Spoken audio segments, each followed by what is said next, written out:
Okay, so aerospace and defense. This happens to be my baby. I've been working in aerospace that's where I started my career 36 years ago, whether it's defense for Swedish aerospace, rockets. I used to be program manager for Ariane, and recently I'm quite involved in drones and other activity. So let's talk about the challenges here. The readiness crisis in aerospace and defense. So there's overlapping challenges that we see. One is the retiring workforce that drains the expertise. We also see the increasing complexity between the 5th and 6th generator fighters and the drones now that changes basically everything. Hypersonics, space assets. The biggest problem we have is downtime from air on ground that costs every day millions of dollars. So you're going to hear air on ground, aircraft on ground. That's a challenge that we need to address. There's also very limited margins for error, or I would say zero margin for error. It's one of the safest preoccupation of aerospace to not have issues. So, okay, what do we need to do? The strategic imperatives are simple. We need there's a great power competition that requires globally superiority. So we need to be the best if you look at aerospace, especially in defense. We need to have a workforce readiness is now vital as hardware superiority, right? By the way, on the civil side, you have Boeing and you have Airbus. Airbus, as you know, has risen lately because of many challenges Boeing is facing here in the US. Without transformation, we have operational overmatch and then we have risks. So let's start one by one. We'll start with MRO, maintenance, repair, operation.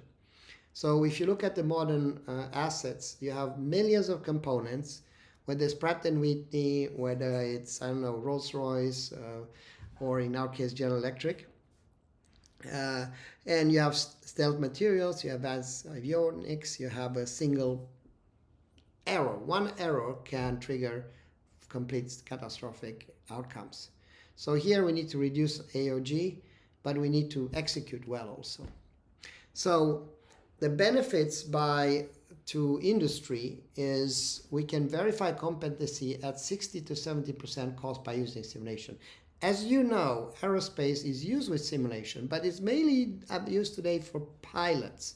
Much less when you talk about MRO, much less when you talk about some of the aspects I'm going to cover today. We also seen 50 to 65% faster time to competency, reducing downtime and errors. We've also seen that we can quicker achieve compliance-ready documentation that's required for OSHA, FDI, DOT, etc. And we also achieved access to ongoing talent pipelines and advanced research. So that's kind of some of the benefits.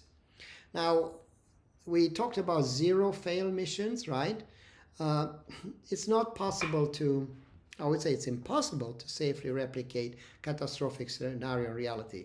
That's why we have simulators, right? That's why people are paying $50 million for a simulator. With EON, you can, for a fraction of the cost, do part-task simulations on a small device like even a phone that can give you safe rehearsal of engine failures, avionics blackouts, even combat damage.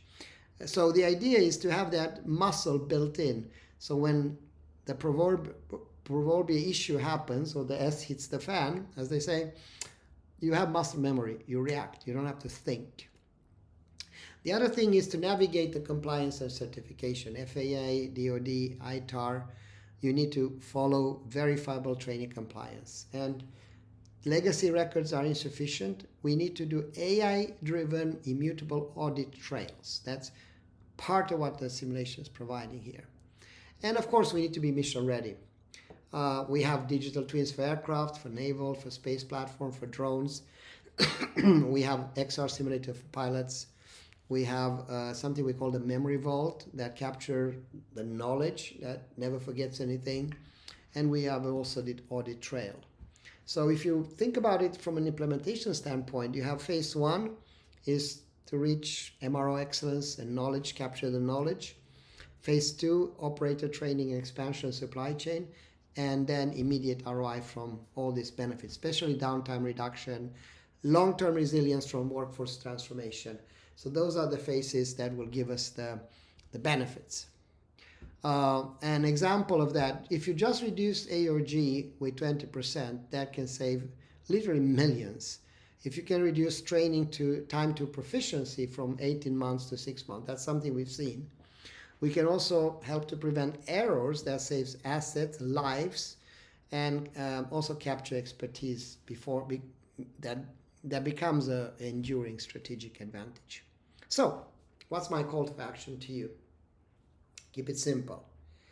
There is a readiness crisis and it's urgent, and we can't continue with status quo. That's not sustainable. So what we like to offer you is a proven, scalable, high ROI solution using spatial artificial intelligence that will lead to reduction in downtime, long-term resilience from workforce transformation. And I can give you many examples if we engage. Some of this will have to be under confidentiality and restricted information. But so I'm not at liberty to share this information publicly. But for most of you, even using the public information, it's very evident what the benefits are.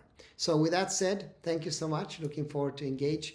My email is dan@EON Reality. I look forward to engage with you and with my team. And you can also look me up on LinkedIn, etc. Thank you.